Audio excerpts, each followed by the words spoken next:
When Jonathan Alden opened the wooden box, buried deep in the cellar of his family's estate for over 2 centuries, his hands trembled.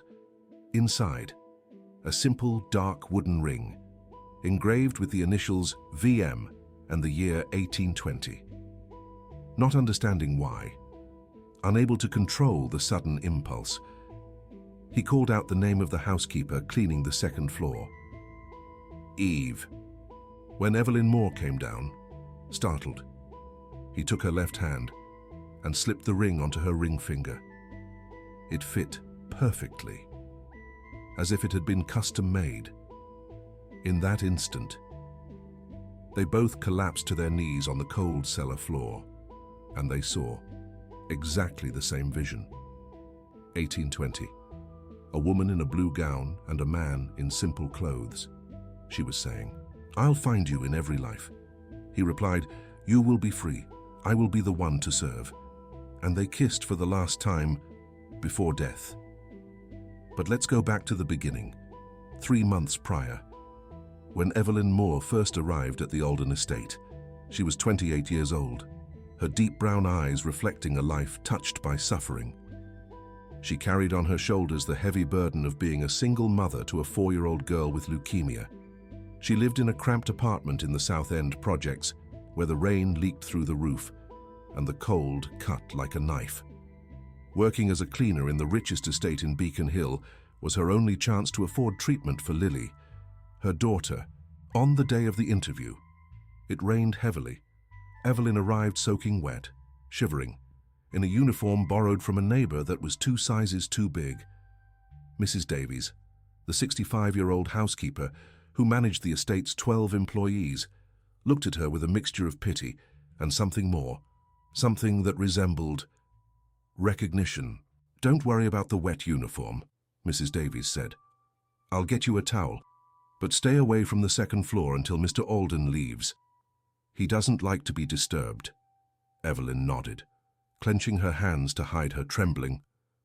It wasn't just the cold, but it was fear. Fear of not getting the job. Fear of seeing Lily get worse. Fear that life would continue to be this daily struggle for survival. When Mrs. Davies returned with the towel and a dry uniform, Evelyn asked in a low voice, "What's Mr. Alden like?" Mrs. Davies sighed. "Rich, powerful, CEO of Alden Industries since he was 30, when his father passed away. Now he's 38. Never married, never seriously dated. The staff say he doesn't have a heart. I say he has a heart that's never awakened." Evelyn didn't understand what Mrs. Davies meant, but she would. Soon enough, Jonathan Alden was exactly as Mrs. Davies described. 6'2", with icy blue eyes, a square jaw, and impeccably tailored Italian suits. He treated the staff with politeness but distance, never smiled, never raised his voice, never showed emotion. His only commitments were business meetings and corporate dinners.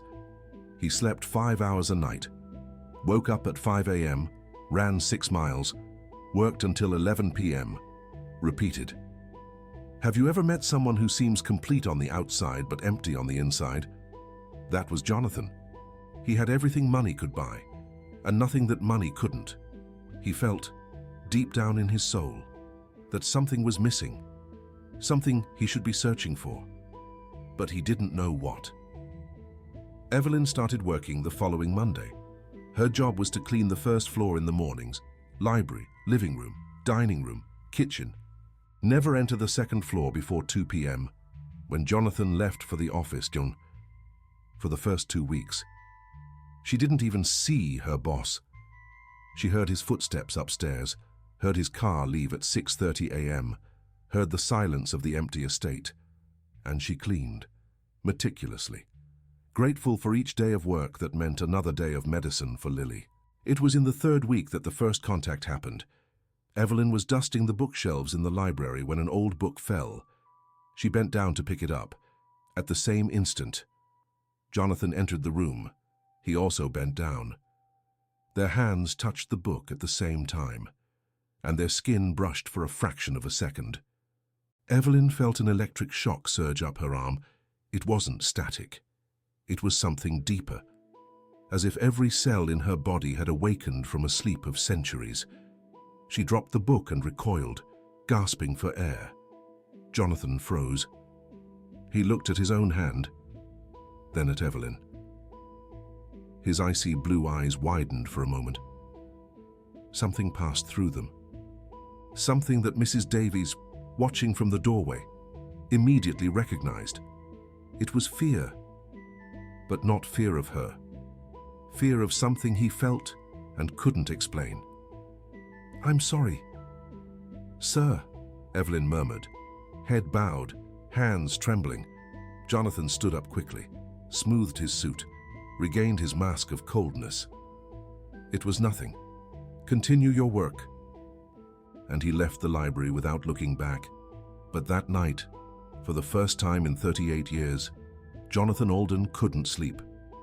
He lay in the king-size bed in his second-floor bedroom, staring at the ceiling, feeling something he had never felt, an even greater emptiness, as if that one-second touch had opened a door inside him. And on the other side of that door was something, or someone, that he had been searching for a very, very long time. Evelyn didn't sleep either. She returned to her apartment in the projects, lay down next to Lily, who was coughing in her sleep, and cried. She didn't know why. That rich, cold, unreachable man had awakened something in her, a longing for something she had never lived. Or had she? Have you ever longed for someone you just met? Have you ever touched someone and felt that you already knew that skin, that warmth, that soul for a long time? Don't ignore those signs. Sometimes they are memories of past lives trying to emerge.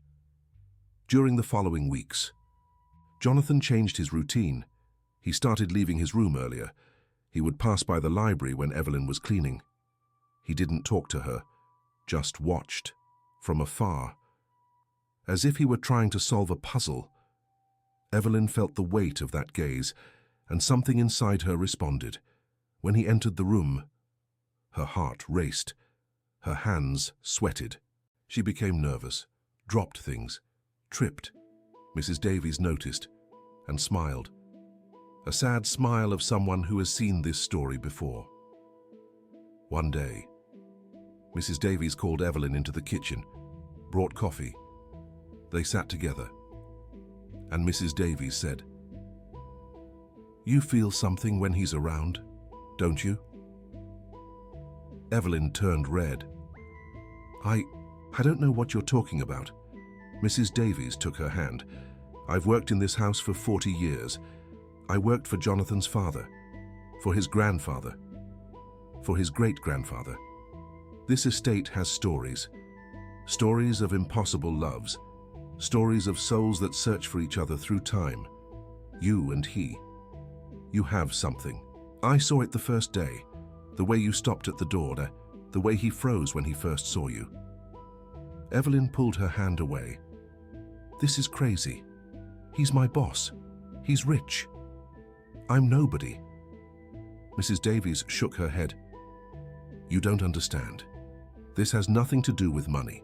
It has to do with souls. And souls, they don't care about bank accounts." Eve wanted to believe that, but she couldn't, because believing meant allowing herself to feel, and feeling meant getting hurt. She didn't have that luxury. She had a sick daughter, bills to pay. She had to keep her feet on the ground, but the universe had other plans. One Friday afternoon, John decided to start renovating the estate's basement. Alden Estate was 200 years old, built in 1820 by great-great-grandfather Alexander Alden, a businessman who'd made his fortune in the leather trade. The basement had never been touched. It was dark, damp, filled with old boxes and furniture covered in ghostly white sheets. John hired a team of contractors, but before they started, he wanted to see for himself what was down there. He descended the creaking wooden stairs, turned on the dim light of a hanging bulb, and began to wander among the relics of the past. There were old portraits of men with moustaches and women in voluminous dresses. There was antique furniture, travel trunks, And in the back, in a dark, forgotten corner, there was something different. An area of the stone floor was slightly raised, as if something were buried beneath it. John called one of the workers, brought a shovel, and started digging. That's when Eve came down. Mrs. Davies had asked her to bring water for the workers. She entered the basement, holding a tray with glasses of ice water, and stopped. John was on his knees on the floor, digging with his bare hands now. His white shirt was dirty with soil.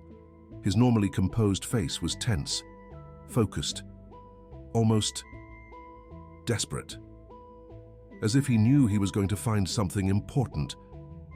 And he did. The shovel hit something solid. Wood. John brushed away the dirt with his hands, revealing a dark wooden box, about 12 inches square, perfectly preserved by the dry earth of the basement. It had rusty iron hinges and an old lock that no longer worked. John picked up the box, stood up, and that's when he saw Eve. She was standing 10 feet away, tray trembling in her hands. Her face was pale, eyes wide, lips parted, as if she'd seen a ghost. John looked at her, then at the box in his hands, and felt the electric shock again, stronger this time, so strong he almost dropped the box. "You," he said, his voice hoarse. "You need to be here when I open this." Eve shook her head. "I can't. I have to work. I have to." "Now," John interrupted. And it wasn't an order from the boss. It was a desperate plea from someone who felt their destiny was about to change. "Please." Eve looked at Mrs. Davies, who had come down behind her. The housekeeper nodded slightly. "Go." Eve put down the tray, approached slowly. John was already opening the box. The lock was weak. He forced it. The lid opened. Inside, there were 3 things: a dark wooden ring, perfectly polished, with the letters VM engraved, and the year 1820, a piece of yellowed and fragile paper, folded, and a silver locket with a tiny hand-painted portrait. John picked up the ring first, looked at Eve, and without thinking, without questioning the insane impulse that took over him, he held her left hand. She didn't resist. She was hypnotized. He slid the ring onto her ring finger. It fit perfectly, and the world exploded. Both fell to their knees at the same time. Both saw the same vision, as if a movie was being projected directly into their minds. 1820, a luxurious room, a young woman in a blue dress, her black hair pulled back, her brown eyes full of tears. An older man, simple carpenter's clothes, calloused hands, holding that same wooden ring that he had just made. He was saying, "Victoria, we can't. You're a countess. I'm nobody." She was answering, "Miguel, I love you. In any life, in any time, I will love you." He put the ring on her. She kissed him, and the vision ended in a flash of pain. A tower, a jump, a death. When the vision ended, John and Eve were on the basement floor, breathing heavily, eyes wide, looking at each other with terror and recognition. "What?" Eve whispered, tears streaming down her face. "What was that?" John couldn't speak. He touched her face without realizing it, wiped away a tear, and whispered the words that had come from the man's mouth in the vision. "Victoria." Eve felt a chill run through her body. "My name is Eve." "I know," John said, his voice broken. "But you were Victoria, and I was Miguel." The workers had discreetly left when the tension in the basement became unbearable. Mrs. Davies was at the door, crying silently, hands on her chest, because she knew, she had always known. This house held secrets, and that basement held the biggest of them. John helped Eve up, Both were still dizzy. He picked up the folded paper from the box, opened it carefully. It was a letter, written in Old Spanish. The ink was faded, but legible. "Read it," Eve asked, her voice trembling. John read aloud. "To whoever finds this, my name is Victoria Alden. I am 25 years old. I love a man named Miguel Moreno, a carpenter in this house. My family has discovered him and they will kill him tonight. When this letter is found, I will already be dead. But I made him a promise. I told him, I'll find you in every life. You will be free. I will be the one to serve. If our souls meet again, let them find this ring. Let them know that true love never dies, never." Victoria Alden, March 15, 1820. The silence that followed was deafening. Eve looked at the ring on her finger. John looked at his own hands, and they both understood. 200 years ago, she was a wealthy countess. He was a poor carpenter.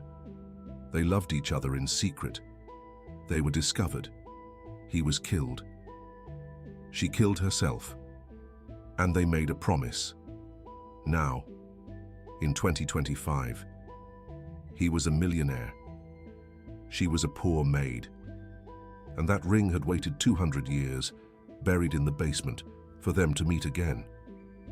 John held Eve's face with both hands, looked deep into her eyes, and saw centuries, saw 1820, saw the pain, saw the promise, saw the love that never died.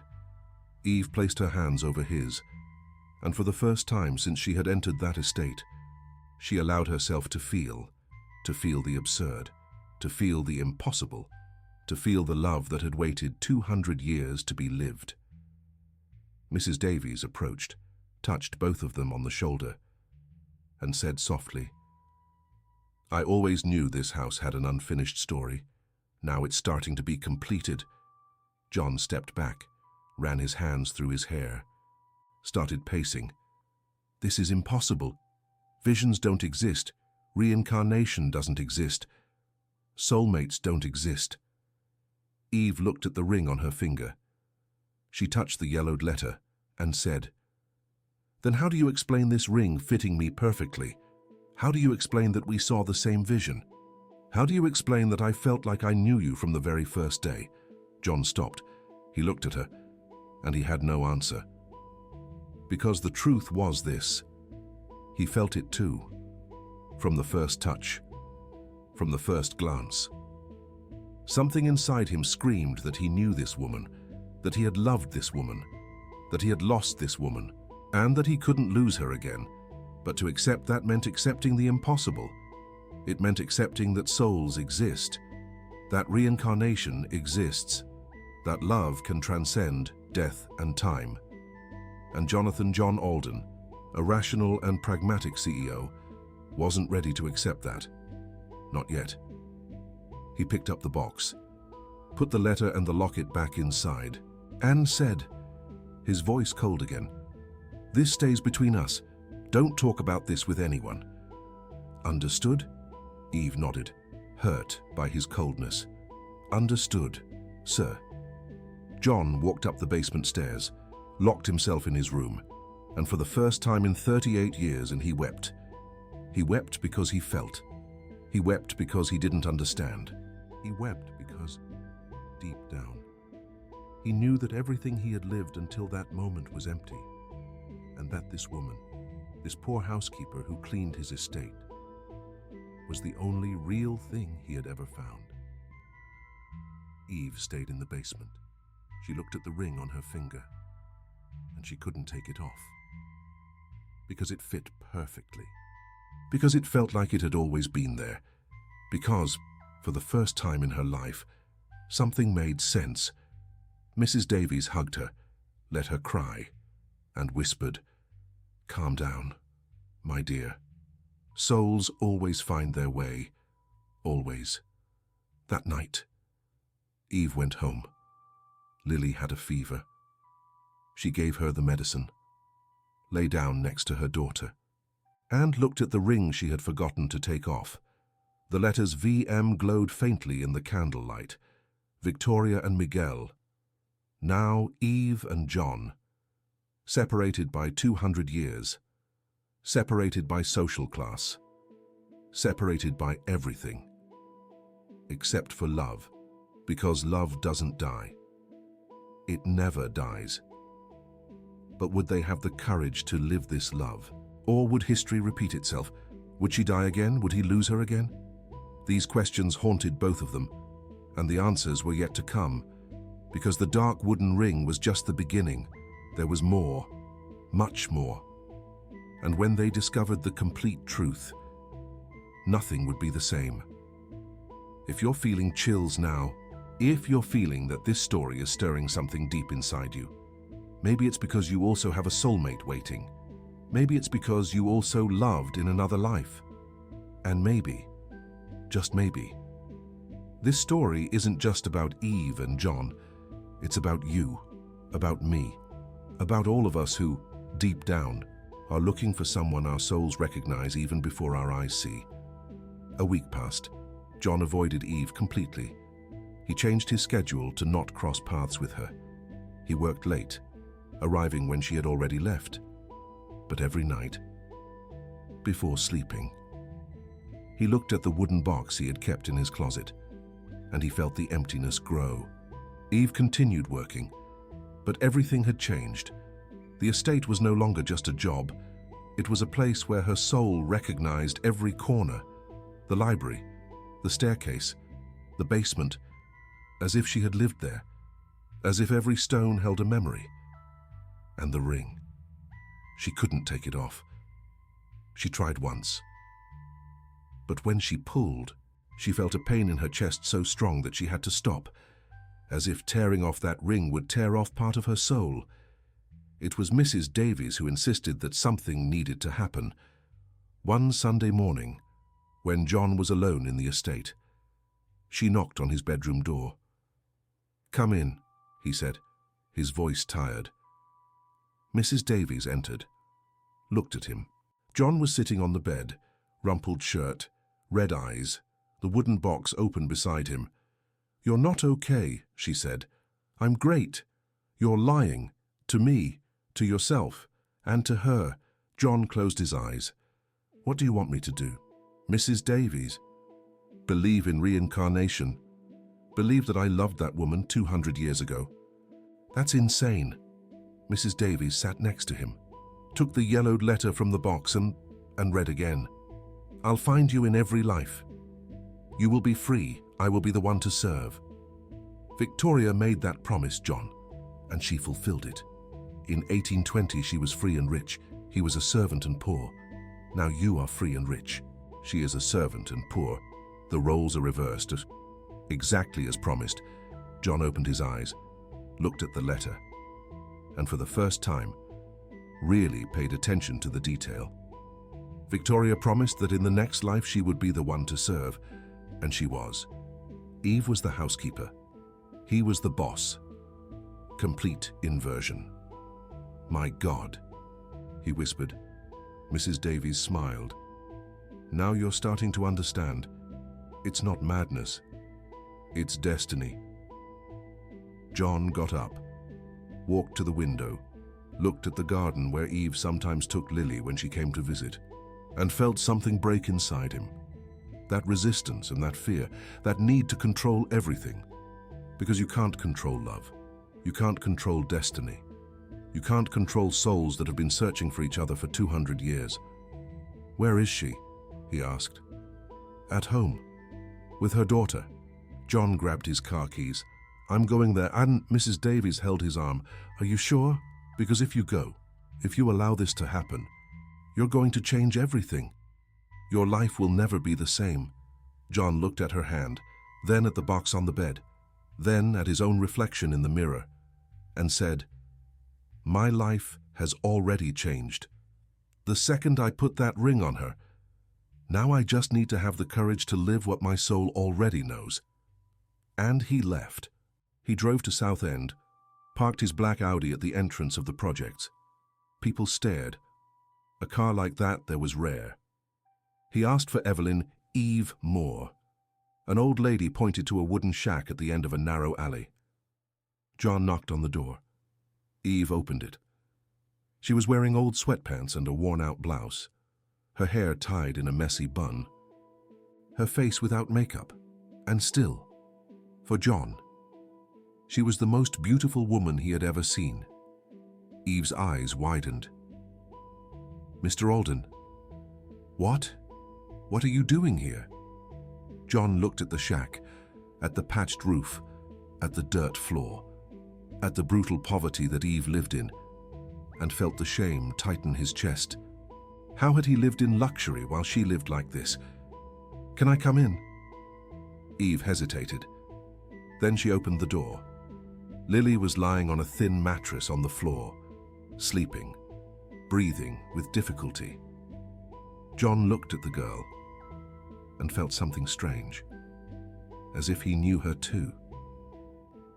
"Is she sick?" he asked. "Leukemia," Eve said softly. "I'm saving up for treatment." John closed his eyes. He felt the weight of the injustice of the world. He had millions. She didn't even have a decent roof. He opened his eyes. He looked at Eve and saw the dark wooden ring still on her finger. "You didn't take it off." "I can't," she admitted. "I tried, but it hurts." John took a step forward. He held her hand, looked at the ring, at the letters VW, and said, "Vanessa and William. Now Eve and John. 200 years. Same soul. Same love." Eve swallowed hard. "You believe it?" "I don't know," he admitted. "But I know I feel something I've never felt before. I know that when I touched you for the first time, my world turned upside down. I know that every time I see you, I feel like I've finally come home. And I know that, rational or not, logical or not, possible or not, I love you. I've always loved you. In 1820. Now, and in every life to come." Eve began to cry, warm tears streaming down her face. John wiped them away with his thumbs. He held her face between his hands and kissed her. And when their lips met, it was as if 200 years of waiting finally ended. But the kiss lasted only a few seconds, because Lily woke up with a violent coughing fit. Eve quickly pulled away and rushed to her daughter. John stood still watching. Eve picked up the girl, gave her water, stroked her hair until the cough subsided. When Lily fell back asleep, Eve turned to John, and reality crashed down on her like a bucket of ice water. He was her employer. She was practically his housekeeper. He had millions. She barely had enough for the next meal. That kiss, that moment, it was impossible. It was unreal. It was. "You need to go," she said, her voice trembling. "Eve, please," she interrupted. "This can't happen. You know that. I know that. We're from different worlds. You have your company, your life, your family. I have my daughter and a job I need to keep. I can't. I can't lose everything because of some crazy delusion." John took a step forward. "It wasn't just a delusion. You know that." "Do I?" Eve shouted quietly so as not to wake Lily. "Do I know anything? All I know is that my life is already too hard. Without adding fantasies of past lives and impossible loves, I need you to go. Now." John wanted to argue. He wanted to take her in his arms and prove that it wasn't a fantasy. But he saw the fear in her eyes, and he understood. It wasn't fear of him. It was fear of feeling, fear of allowing herself to believe and then losing everything. So he did the only thing he could. He nodded, turned, and left. But before closing the door, he stopped and said, without looking back, "Vanessa was afraid too. And you know what happened? She died without living her love. Don't make the same mistake, Eve." And he was gone. Eve was left alone in the projector. She looked at Lily sleeping, then at the ring on her finger, and she cried. because she felt the wrenching conflict between reason and heart, between survival and love, between fear and courage. What would you have done? Would you choose safety, or risk everything for a connection that defies explanation? Because sometimes life puts us at these crossroads, and the choice we make defines not only our present, but perhaps our destiny in all future lives. John returned to the estate. He locked himself in his room. He picked up the wooden box. He looked at the locket that he still hadn't opened. It was old silver, heavy, with a tiny clasp. He opened it. Inside was a hand-painted portrait, tiny, delicate, but perfectly preserved. It showed a young woman, dark hair, brown eyes, lips curved in a sad smile, and next to her, painted on a smaller scale, a man with an intense gaze and large hands. John felt the air escape his lungs, because that portrait could have been a photograph of Eve and him. The faces were identical, not similar. Identical. He turned the locket over. There was a tiny inscription engraved in the silver. He took a magnifying glass. He read, Vanessa and William, 1820. Love that transcends death. John closed his eyes. Tears flowed involuntarily, because now it was no longer possible to deny it. It wasn't a coincidence, it wasn't imagination. It was real. They had loved, they had died, and they had returned. That night, John didn't sleep. He kept researching. Reincarnation, soulmates, memories of past lives. He found hundreds of documented cases, children who remembered names of people who died decades before they were born, couples who recognized each other at first sight, birthmarks in the same place as fatal wounds in previous lives. And the more he read, the more he realized. He and Eve were not an exception. They were just another confirmation of something that humanity had known for millennia. Souls exist. Odd reunions happen, and true love, the one that is born in the soul and not just in the body, never dies. Eve didn't sleep either. She kept holding Lily, looking at the ring she still couldn't take off, and she thought of Vanessa, a woman who loved so much that she preferred to die than live without her love. Did Eve have the same courage? Or would she be as cowardly as she was being now? On Monday, Eve didn't go to work. She sent a message saying that Lily was sick. It was true, but it was also an excuse. She didn't have the courage to face John yet. Mrs. Davies received the message and went to the estate. She found John in the library, box open, locket in his hand, dark circles under his eyes. "You need to give her time," Mrs. Davies said.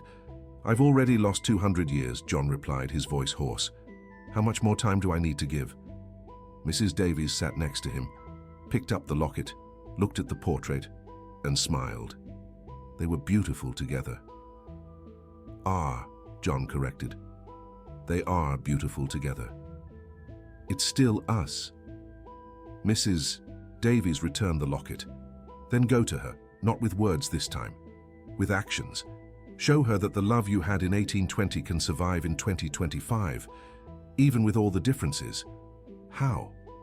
Help her daughter, cure Lily, not as an employer giving charity, as a man who loves and wants to take care of what the woman he loves most. John looked at Mrs. Davies, and for the first time in days, something like hope shone in his eyes. You're right. That afternoon, John went to Massachusetts General Hospital. He found the best pediatric oncologist in the country. He explained Lily's case and he offered to pay for all the treatment, private, best team, best medicine, whatever was needed. The doctor agreed, but he made one condition: he needed the mother's authorization. John nodded. He knew this part would be difficult, because Eve was proud. She wouldn't accept charity. But it wasn't charity. It was love. John went to Southend again. He knocked on the door. Eve opened it, face swollen from crying. Lily, feverish in her arms. John didn't say anything. He just took the girl into his arm. Eve was too exhausted to protest. John left carrying Lily. Eve followed him, stumbling. He put the girl in the back seat of the car, fastened the seatbelt. Eve got in on the other side. "Where are we going?" she asked. "Hospital. Full treatment. Starts today." Eve froze. "I don't have the money for—" "I do," John interrupted. "And before you argue, listen to me, Des. This isn't charity. This isn't pity. It's love. Because I love you. And I love who you love. And if in 1820 I couldn't save you, at least now I can save your daughter." Eve began to cry. Silent tears that streamed down her face endlessly. John held her hand as he drove, and for the first time. Eve didn't pull her hand away. She let him hold it. Because she was tired of fighting something her soul recognized as truth. At the hospital, Lily was immediately admitted. The aggressive treatment began. The doctors were optimistic. Eve stayed by her bedside all night. John stayed by Eve's side, without speaking, just present. Because sometimes love doesn't need words. It just is. When Lily finally fell asleep peacefully for the first time in months, thanks to the strong medication, Eve left the room. John followed her into the empty hallway. She leaned against the wall, slid down to the floor, and sobbed, uncontrollably. John knelt in front of her, held her face in his hands, and said, "It's going to be okay. She's going to be okay. You are going to be okay. We are going to be okay." Eve looked at him through her tears. "How can you be so sure?" "Because I've already lost you once," John said.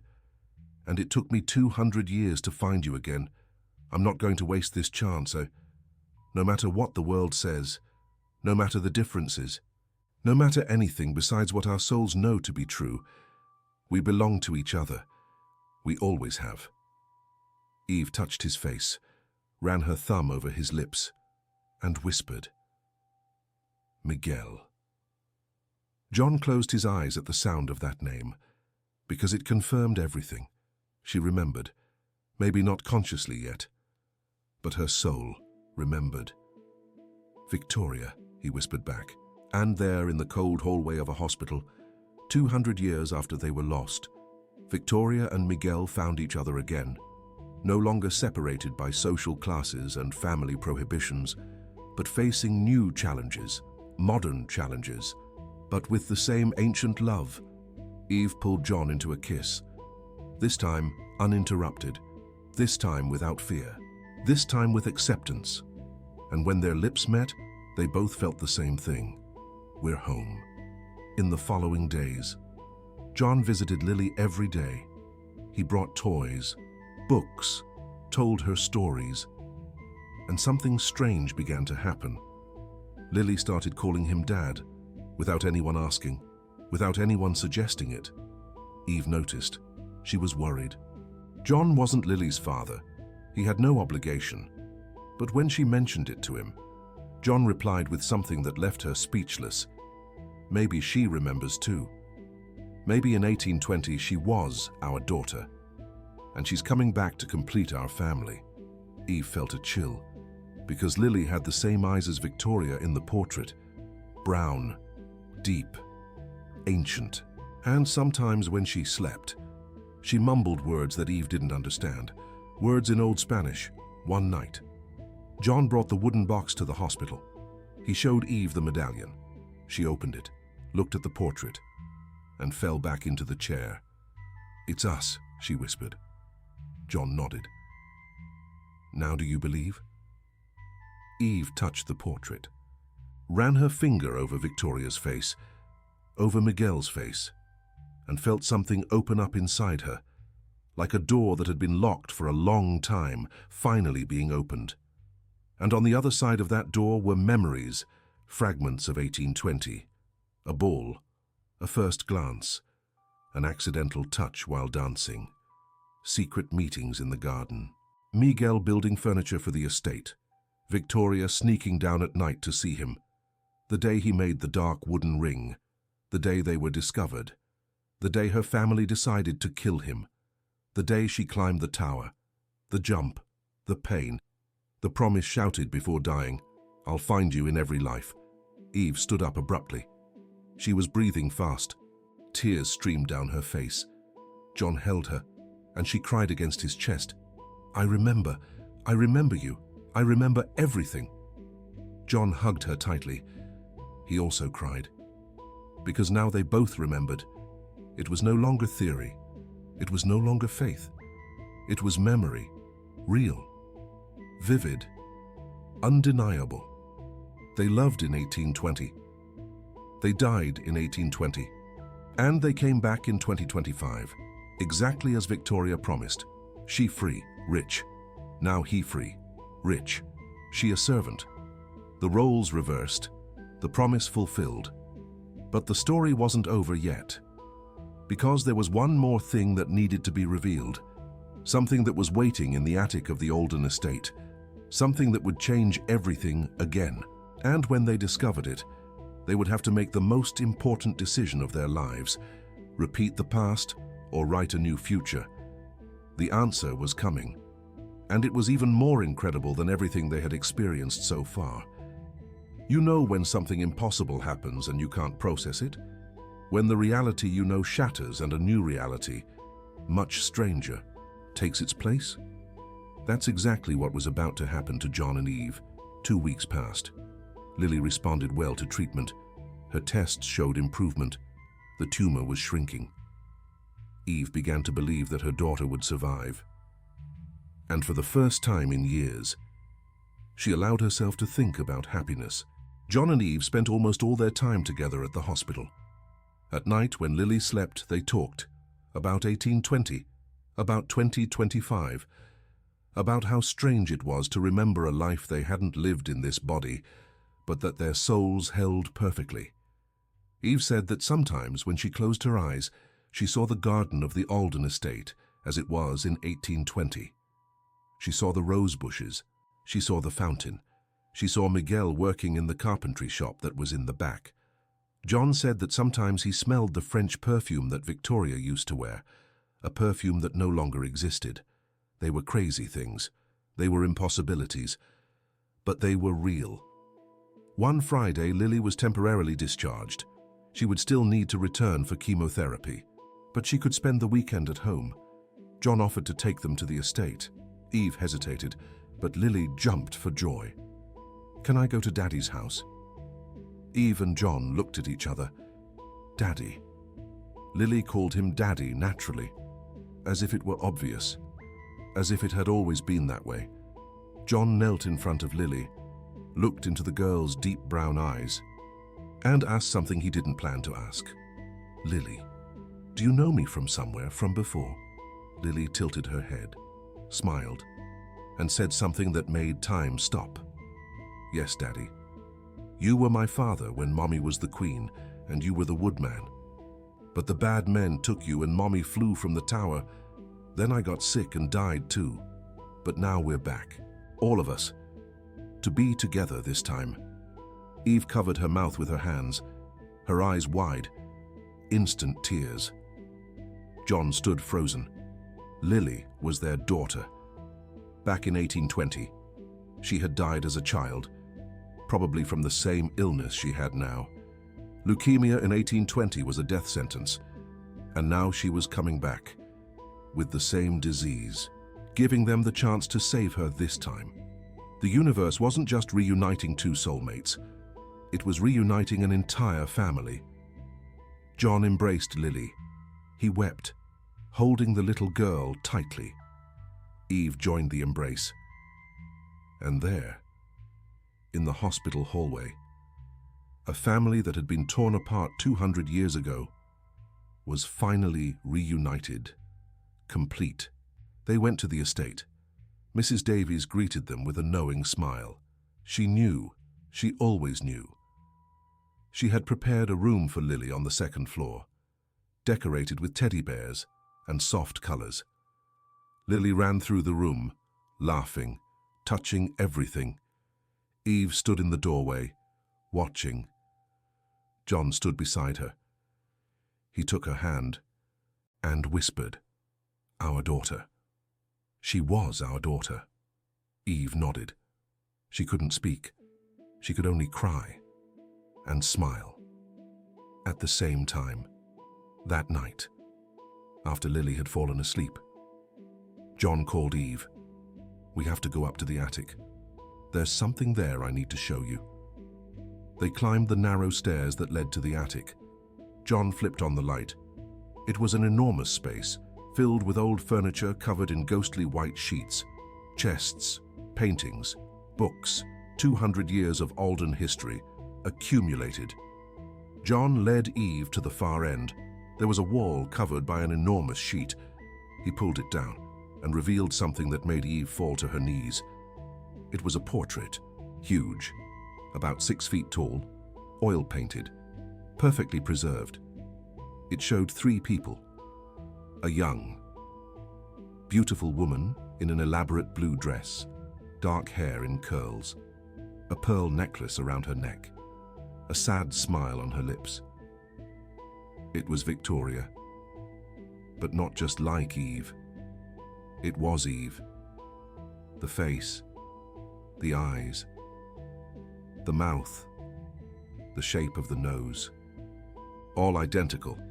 Beside her, a tall man in simple but clean carpenter's clothes, large, calloused hands resting on Victoria's shoulder, a protective, loving look in his eyes. It was Miguel, and it was John. Exactly as if they had taken a photo of him in 1820 and sitting on a small stool in front of them.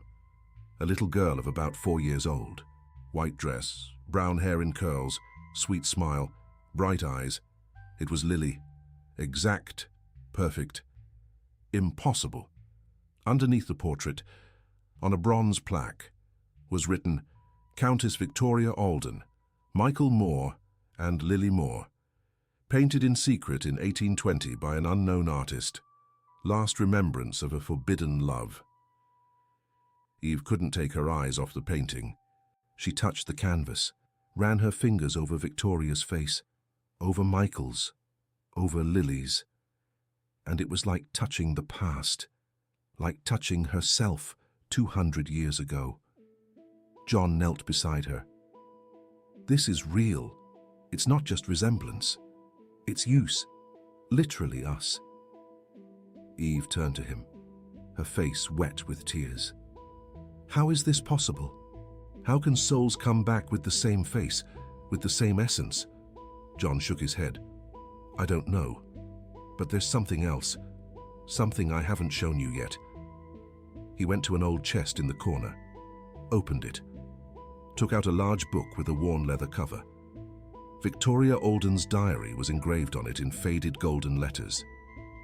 He opened the diary. The pages were yellowed but legible. The handwriting was delicate, slanted, feminine, and he began to read aloud. "January 15th, 1820.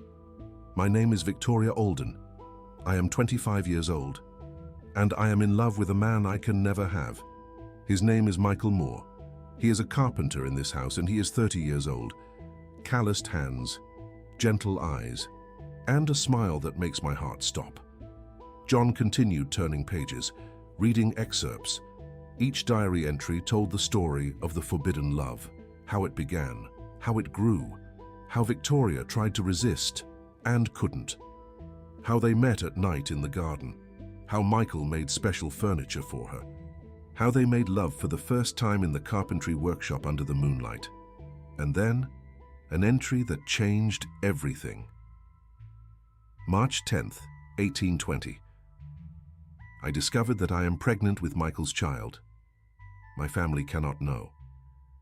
But I am happy. I will have a child with the man I love, even if it is impossible, even if it costs us everything. Eve clutched her chest and Lily. She was pregnant with Lily. John continued. March 12th, 1820. My family found out. About Michael. About the baby. My father is furious. He said he will kill Michael. That he will send me to a convent. That the baby will be given up for adoption. But I will not let it happen. I will run away with Michael. We will take our daughter. We will start a new life far away from here. Next page, March 14th, 1820. We planned to escape tonight, but the guards arrested Michael. They will kill him at dawn. I tried to beg my father. He didn't listen. He said I am dishonored, that I will never be part of this family again. It doesn't matter. Without Michael, there is no life for me. Last entry, March 15th, 1820, at dawn. I saw from my window when they took Michael to the execution. I screamed his name. He looked up and made a gesture with his hand. The gesture we always made. It meant, I love you forever. I will not live without him. And our baby will not be born into this cruel world. I will reunite us on the other side, and I swear to God that we will meet again, in another life, where he will be free, and I will be the one to serve, where we will have the chance to raise our daughter, where love will conquer. I will find you. Michael, I swear. I will wait as long as necessary. John closed the diary. He was silent. Eve was crying compulsively, because now they knew the complete story. Victoria was pregnant when she killed herself and the baby, to reunite with Michael on the other side. And now, 200 years later, they had returned.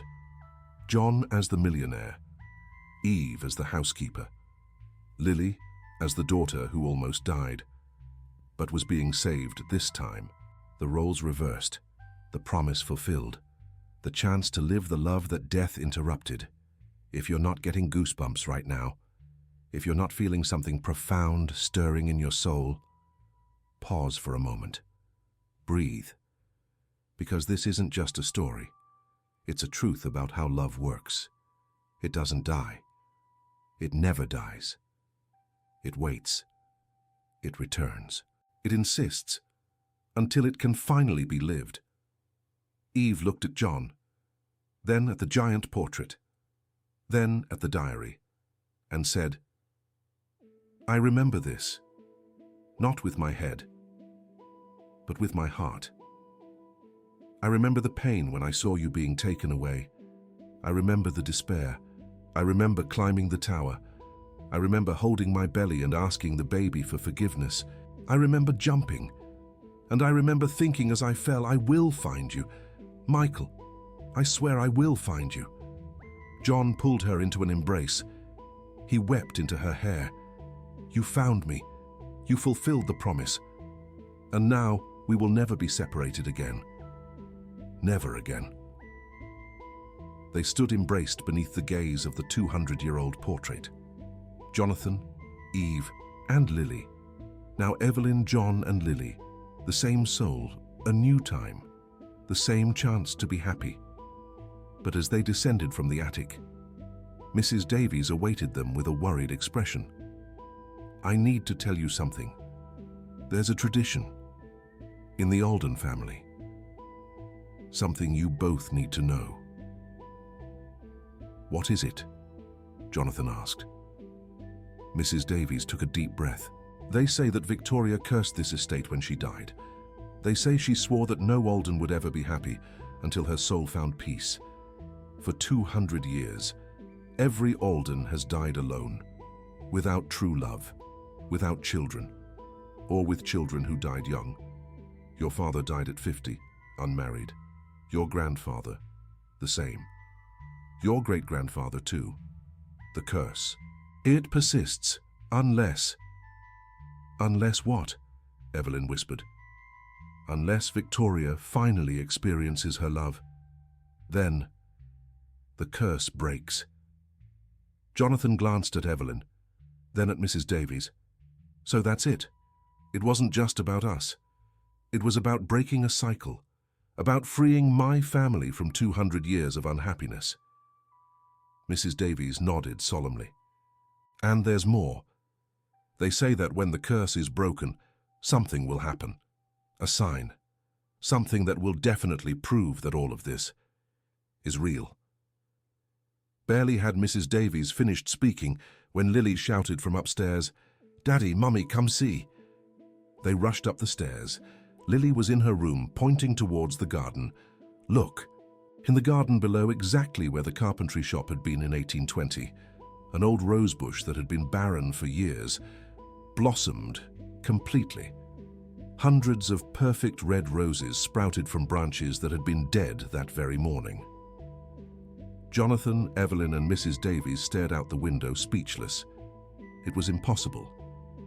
But it was real.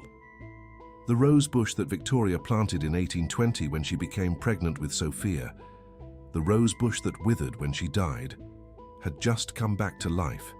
The sign, the confirmation, the proof. Evelyn fell to her knees. Jonathan knelt beside her, and Lily, with the impossible wisdom of an old soul in a child's body, said, "Now we can be happy." The Queen Lady broke the sadness. Now there's only love. That night, Evelyn didn't return to the South End. She stayed at the estate, sleeping in the room next to Lily's. Jonathan slept in his room at the other end of the hall. But neither of them could really sleep, because they were feeling the weight of the moment, everything that had happened, everything that was still to come. In the morning, Jonathan found Evelyn in the library. She was gazing at the bookshelves, and suddenly she began to sing, an old Italian opera aria, in perfect Italian, with impressive vocal technique, like a trained soprano. Jonathan froze. Evelyn had never studied singing, never studied Italian, but she was singing like a professional. When she finished, she turned to him, tears in her eyes, her voice trembling. "I don't know that song. I never learned it, but my mouth knew, my throat knew, as if I'd sung it thousands of times." Jonathan grabbed a book from the shelf, 19th century sheet music. He opened it to a specific page. He showed it to Evelyn. "This song, the one you just sang, it's called Casta Diva. It was Victoria's favorite. There are her annotations in this book. She sang it every day." Evelyn looked at the book, at the delicate notes in the margin, at the marked passages, and she understood. Her voice remembered, even when her mind did not. Because soul skills do not die. They return. This was the third object proof. The impossible ability. Evelyn singing opera she never learned, proving that she'd done it before, in another body, in another life. Jonathan kissed her. He didn't say anything. He just kissed her with all the intensity of 200 years of separation. Evelyn returned the kiss, and in the middle of the kiss she whispered, "Miguel." He whispered back, "Victoria." And that was when they understood completely. They weren't just Evelyn and Jonathan anymore. They were Victoria and Miguel too. Two lives in one, two chances to be happy.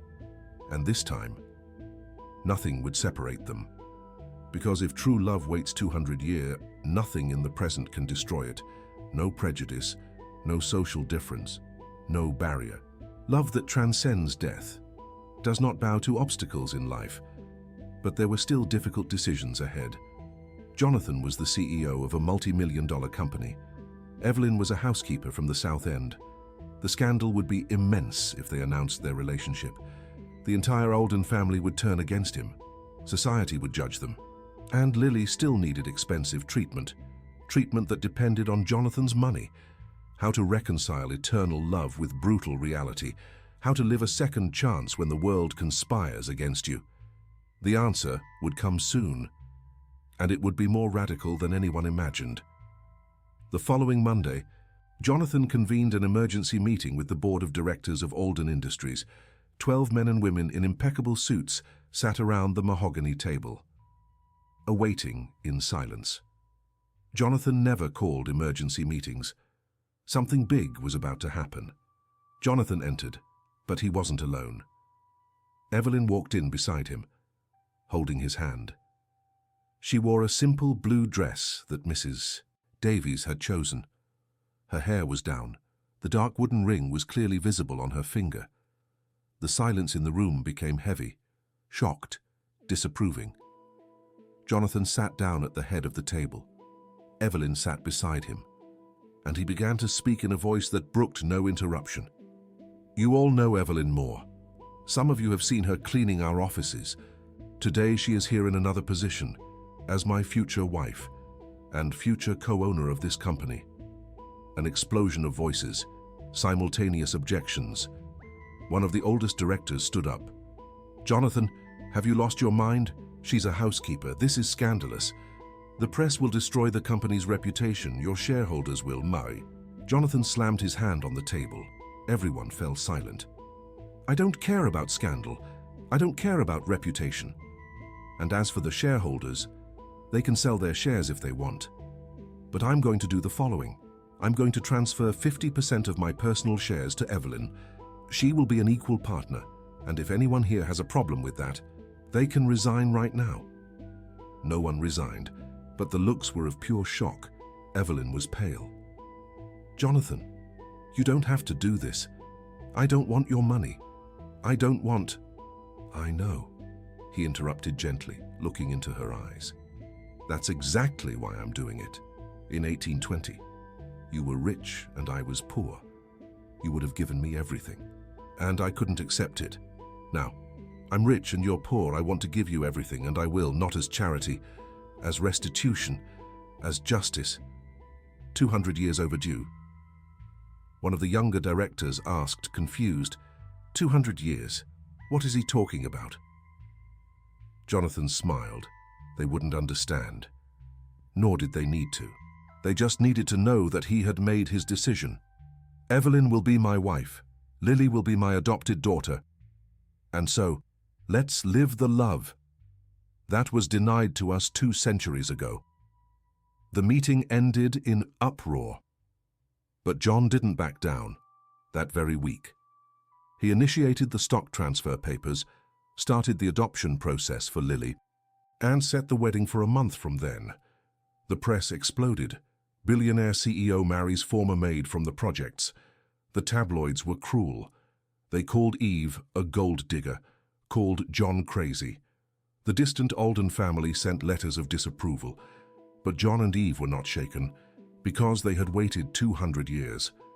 A few weeks of gossip meant nothing. Mrs. Davies, on the other hand, was radiant. She helped Eve choose the wedding dress, helped organize the ceremony. And one night, she revealed something that no one expected. Do you know who I am? She asked Eve and John while they were having tea in the library. The housekeeper, John replied. You've worked here for 40 years. Mrs. Davies smiled sadly. I have worked here for 40 years, but I'm part of the Alden family too. I'm the illegitimate daughter of John's grandfather, half-sister to his father.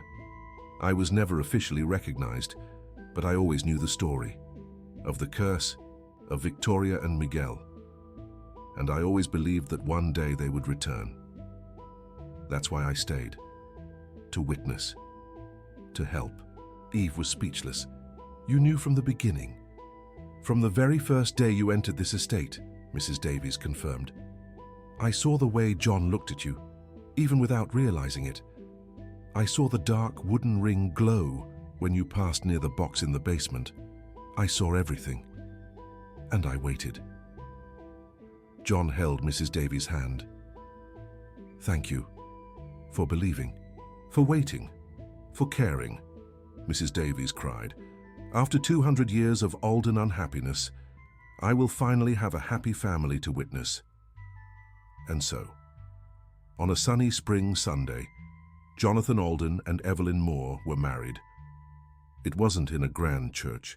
It was in a small and ancient chapel on the outskirts of Boston, the same chapel where Victoria prayed her last prayer before dying in 1820. Mrs. Davies discovered the location in old documents. Eve entered, wearing a simple white dress, no veil, no luxuries, just the dark wooden ring on her finger and dogwood blossoms in her hair, the same roses that bloomed miraculously in the garden. Lily was the flower girl. She wore a white dress identical to the painting from 1820. She carried a basket of rose petals. She was healed. Her latest exam showed complete remission from leukemia. A medical miracle, the doctors said. A miracle of love. John and Eve knew. John waited for her at the altar. He wasn't wearing a designer suit. He was wearing simple clothes, a white linen shirt, dark trousers, like Miguel would have worn. When Eve reached the altar, they both looked at each other and saw the two versions at the same time, Eve and Victoria, John and Miguel, 2025 and 1820. Present and past fused. The priest asked if they accepted each other. They both answered yes with firm voices. And when it was time for the rings, John didn't take out a new ring. He took the dark wooden ring that had been on Eve's finger since that day in the basement. This ring, he said, was made 200 years ago by Miguel Moreno for Victoria Alden, and it waited, buried, forgotten, but not lost. Because true love is never lost. It only waits for the right moment to return. He slid the ring back on her finger. Eve was crying and whispered, "I found you. Miguel, I finally found you." John whispered back, "And I found you.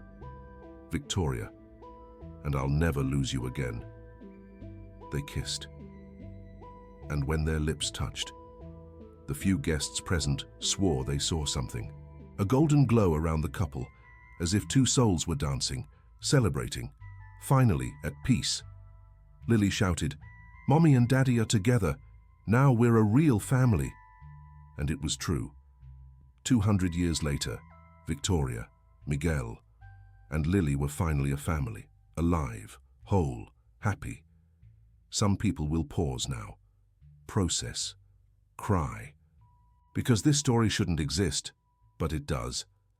And if you are feeling something deep, something you can't explain, maybe it's because you also have a soul waiting. Maybe you also loved in another life. And maybe, just maybe, your soulmate is also looking for you now. Don't ignore the signs. Don't ignore the inexplicable connections, because love that waits 200 years deserves to be lived. After the wedding, John made radical decisions. He resigned as CEO of Alden Industries. He appointed one of the most competent directors to the position. He kept his shares, but no operational involvement. And then he did something that shocked everyone. He bought a simple plot of land on the outskirts of the city. Man started building a house with his own hands, learning carpentry, like Miguel used to do. Eve helped him, together. They built a beautiful but modest wooden house with 3 bedrooms, a garden with dogwood roses, a carpentry workshop in the back, exactly as they had dreamed in 1820. Lily ran around the land, laughing, planting flowers, saying they finally had a real home. The months passed. The house was finished. John, Eve, and Lily moved in. They left the Alden estate behind. Mrs. Davies went with them, because she was family now too. Neighbors gossiped about the strange couple, the former billionaire who became a carpenter, the former maid who was now a millionaire but lived in a simple house, the little girl who talked about past lives as if it were normal. But John and Eve didn't care. They lived their love. Simple, true, eternal.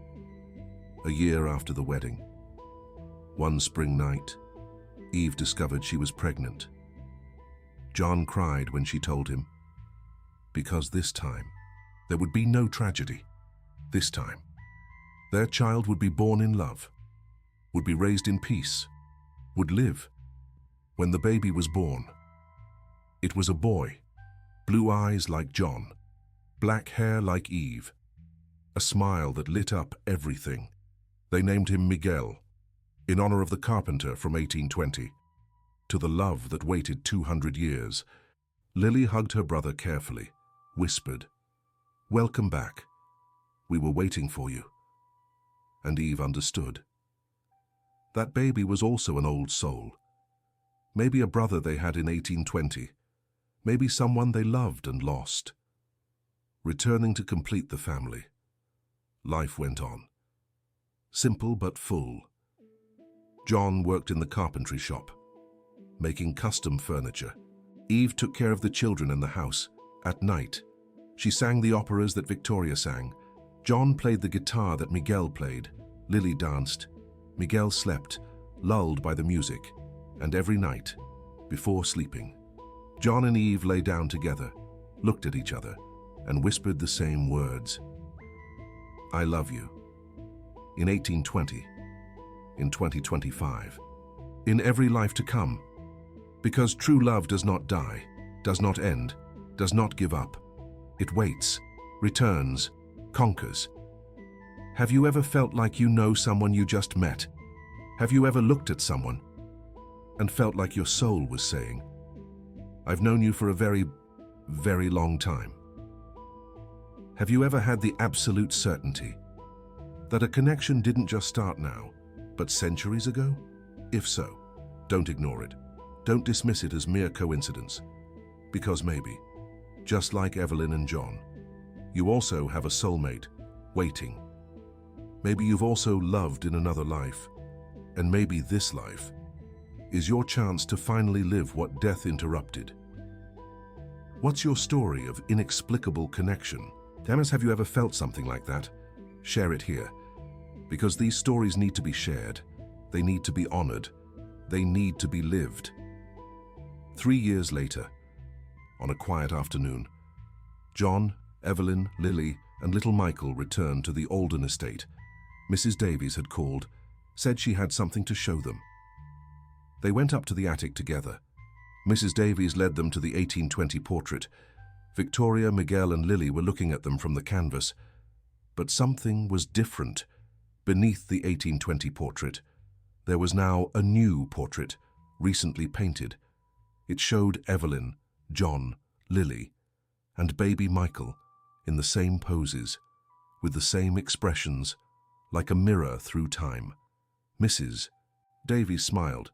I had it painted, so that when we leave and when you leave, and when your children grow up and have children, this story won't be forgotten, so that everyone knows true love exists, and it wins, always. Evelyn looked at the two portraits, 200 years apart, but the same family, the same souls, the same love. John hugged her from behind, whispered in her ear, "We kept the promise, Victoria." Evelyn turned in his arms, looked deep into his blue eyes. "Yes, Miguel, we did." And they sealed it with a kiss that crossed centuries. Because in the end, what remains? Money is lost. Power fades. Fame disappears. But love, the one that's born in the soul, and not just in the body, the one that survives death, time, separation, that remains forever. Victoria and Miguel loved each other in 1820, died, and returned in 2025 as Evelyn and John, not to repeat the tragedy, but to finally live the happiness they deserved. Your soul also has a story. Your connections also have meaning. Don't let fear, skepticism, or cold logic kill what your soul knows is true. If you feel it, believe it. If you recognize it, accept it. If you love, live. Because 200 years is too long to wait. But true love would wait an eternity if it had to. And in the end, it's always worth it.